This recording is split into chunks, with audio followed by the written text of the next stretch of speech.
यो टाइम चाहिँ हाम्रो लागि यति साह्रो गाह्रो मुस्किल समय थियो हाम्रो नानीलाई भ्याक्सिन लगाएको दिन अनि बेलुकी चाहिँ हाम्रो छोरा चाहिँ यहाँनिर यति साह्रो जोडले साह्रो भइरहेको छ बिचरा होइन अनि उसको पापाले यहाँनिर भुलाइरहेको छ रातिको 2 बजिरहेको छ नानी चाहिँ एकछिन सुत्दै उठ्दै गर्दैछ त्यो पेन भएछ नि त उसलाई त्यो इन्जेक्सन लगाएकोले अनि 3टा इन्जेक्सन लाउँदा चाहिँ अब कति चाहिँ साह्रो पऱ्यो होला हामी एउटा लाउँदा त हामीले कति साह्रो पर्छ ठुलोहरूलाई होइन हाम्रो छोरालाई चाहिँ कति माया लाग्दो देखिरहेको छ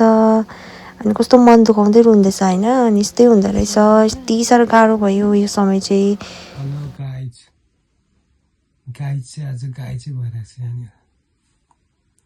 आज चाहिँ हाम्रो नानीलाई भ्याक्सिन लगाएको फर्स्ट डोजको फर्स्ट टाइम भनौँ न फर्स्ट डोज आम्बो यस्तो साह्रो परिरहेको छ हामीलाई चाहिँ अहिले चाहिँ रातिको 12 बजिरहेको छ 12 बज्नु लाग्यो हामी चाहिँ अहिलेसम्म चाहिँ हत्तु भएर बसेको दुईजना अहिलेसम्म सुता पनि छैन भात पनि अघि भर्खर खाएको आज त भात खाँदा पनि ठिरायो क्या त चिसो खाना खाइभयो हो नानी चाहिँ बल्ल भर्खर सुतिरहेको छ साह्रो पर्दो रहेछ फर्स्ट डोजमा नानीहरूलाई यस्तो डरलाग्दो ज्वरो आयो हाम्रो छोरालाई पसिना यति बेसी आएको ज्वरो पनि यस्तो डरलाग्दो आएको दबाई पनि दिउँ होइन अहिले चाहिँ अलिकति छोड्यो अहिले चाहिँ मजाले सुतिरहेको छ तर कम्ती छोडिरहेको छ यस्तो गाह्रो पल यो टाइम चाहिँ साँच्चै यति साह्रो गाह्रो पल हुँदो रहेछ यति साह्रो गाह्रो समय मान्छेहरूले कसरी चाहिँ फेस गरेर अब नानीहरू हुर्काउँछ होला नि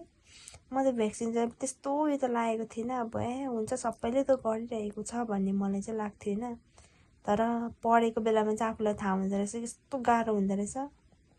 मेरो त्यही माथि टाउको दुखेको आज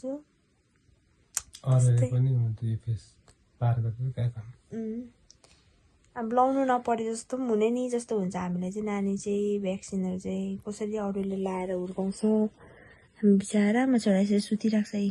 छ बेसी पसिना आएकोले चाहिँ बिचरा उसलाई हामी यसरी राखिरहेको छु मैले भर्खर सुतिरहेको छ जस्तो सेन्टरबाट आयो त्यस्तै छ ऊ चाहिँ त्यही लुगामै छ मजाले सुतिरहेको छ फेस त देखाउँदिनँ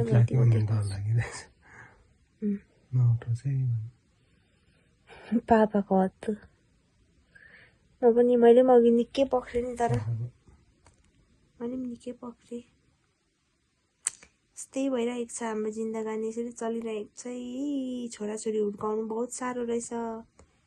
आमा पापाहरूले हामीलाई कसरी हुर्कायो होला त्यो झलझल याद आउँदो रहेछ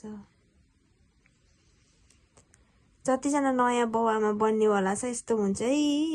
साह्रो पर्दो रहेछ